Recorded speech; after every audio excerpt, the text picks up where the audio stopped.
Sathya Sai Speaks, Volume 12, Chapter 19, Light on Lights, Part 2 of 2. The lesson that Deepavali teaches man. Naraka sought to act freely as his emotions and passions dictated, but the Sanskrit word used for this kind of license has another and deeper meaning.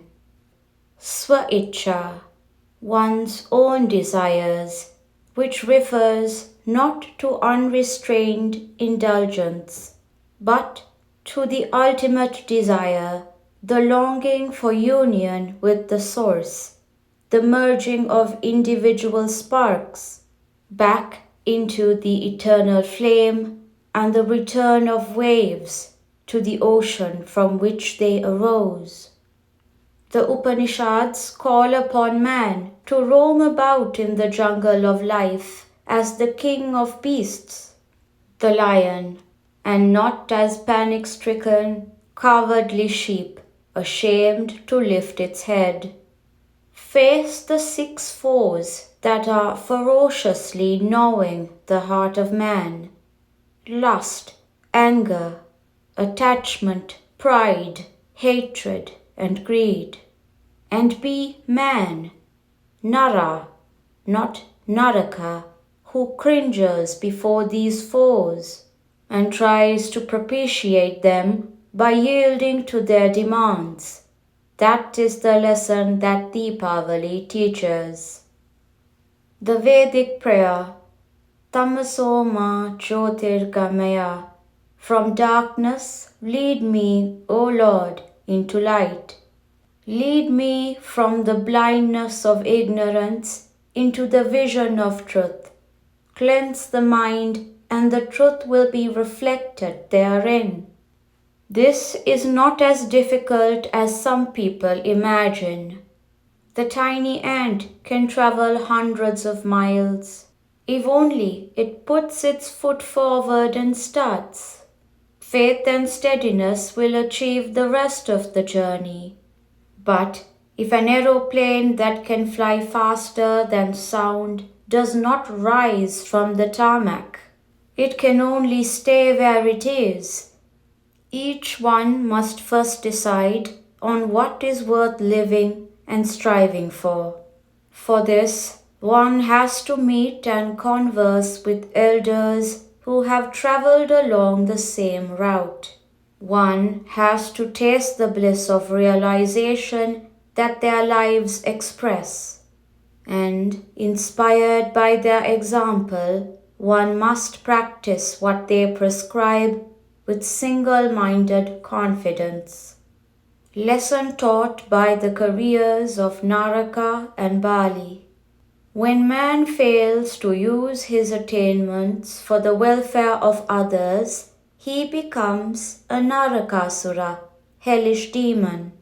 But when in a competitive race for individual glory, he spends billions on getting to the moon and bringing rocks from its crust, instead of feeding millions who starve down below and promoting the prosperity of backward nations, he is only condemning himself. Even the best of things can be misused by men. Ravana, Shishupala, Kamsa, and other demonish persons mentioned in the Indian Puranas, ancient legends, and epics had vast scholarship, enormous economic and military power, and even immense yogic and occult skills, won by years of austerity and disciplined living. But they could not earn one skill, the skill to suppress the ego, and so they became too obstinate, too obstructive, and too dangerous to be allowed to live and prosper. The lesson taught by the careers of Naraka and Bali is that man should be master of his ego if he is to succeed in the art of successful living. Deepavali is also a day dedicated to the goddess of riches, called Dhanalakshmi. They celebrate the day as Dhanalakshmi Puja Day in many states of India.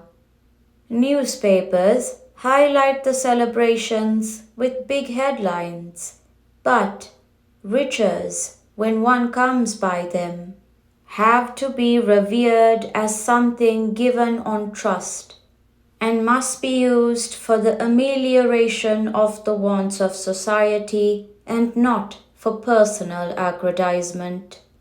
When people use it for parading their wealth, they become ludicrous specimens of humanity. How can wealth and scholarship shine except against the background of virtue and humility? Riches may come or riches may go. Scholarship may be acquired or may not be acquired. Even joy may come and go. Whatever happens, man must be unmoved.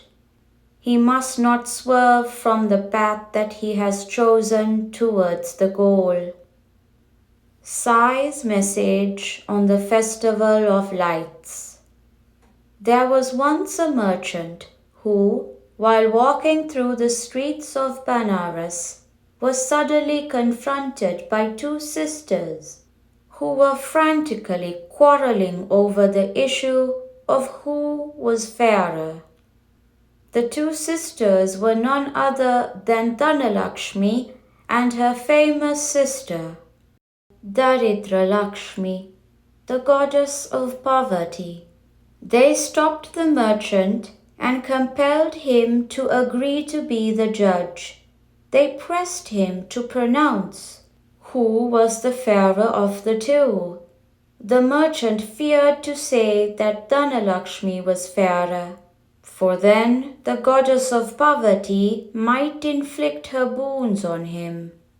He feared to declare that Daridra Lakshmi was the fairer, for then her sister Dhanalakshmi might deprive him of her favor, so he devised a strategy.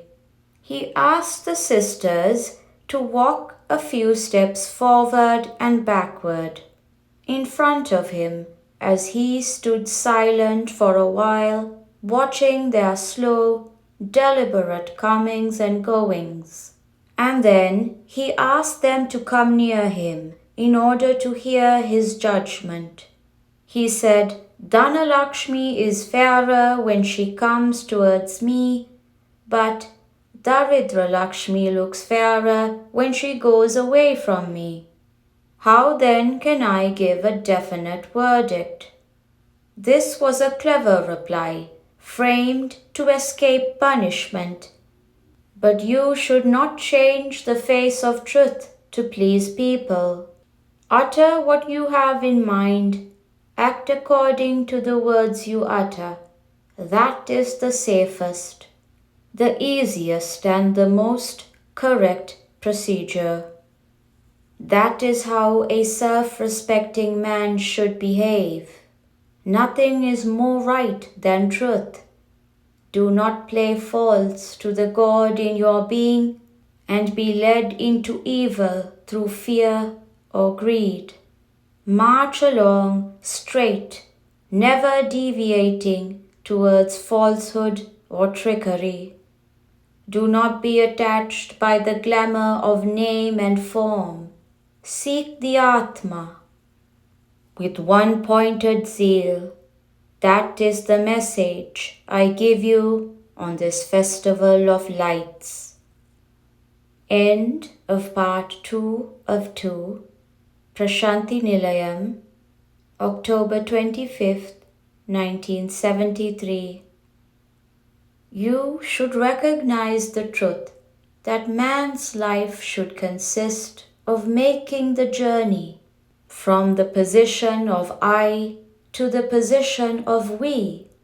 If all the time you simply stay sitting in the place of I, you will remain where you are. This creation is like the bridge which connects man with God. I is one hill, God is another hill. The bridge between the two is the aspect of creation. If you break and destroy the bridge, you can never reach the destination. I am hoping that you plunge into society and do service to society, and thereby use the bridge to reach God. Sri Sathya Sai Baba.